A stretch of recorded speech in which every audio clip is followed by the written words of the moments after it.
Let's talk about the issue of transparency, transparency from town hall, from different boards. What is something that you might do or suggest, or what's your philosophy about, transparency when it comes to, executive sessions and open sessions and communicating with the public?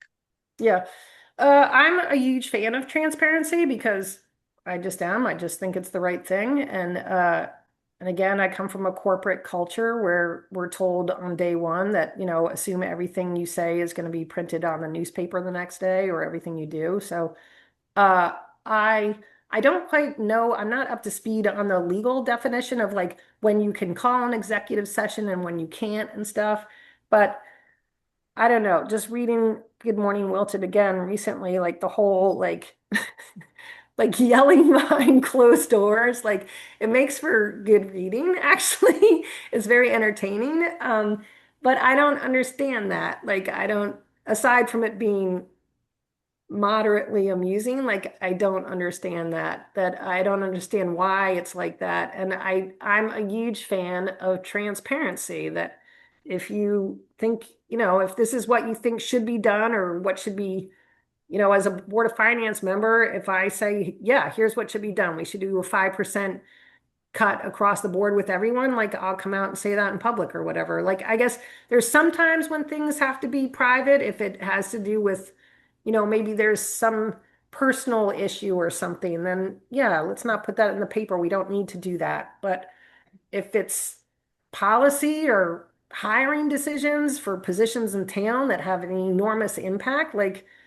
I think it should be public.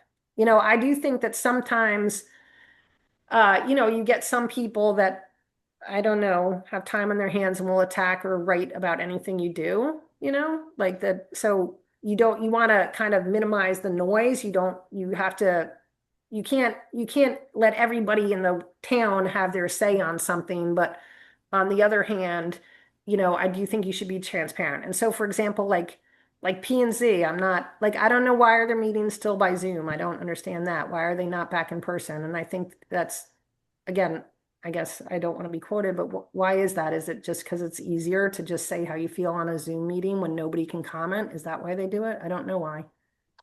I want to make sure you understand you are being quoted on everything. This is Yes, I understand. That's okay. why I stopped. Yeah. But I just, But let I, me yeah, ask you this yeah, then. Yeah, because I think we've covered the main topics, don't you think, Jen? yeah.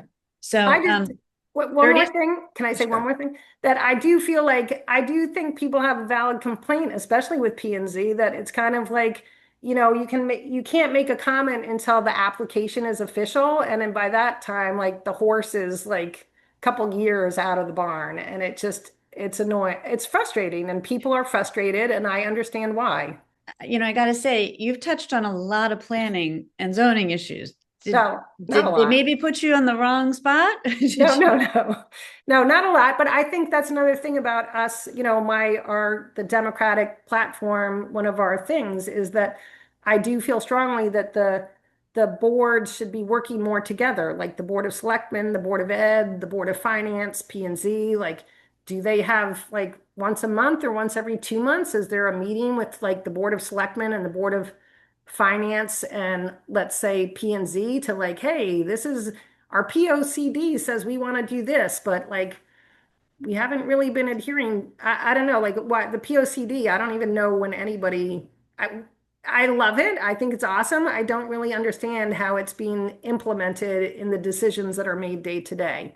So I think P and Z, Board of Selectmen, Board of Finance should maybe have meetings together, maybe once every 2 months and just talk about strategic initiatives. Okay. Yeah.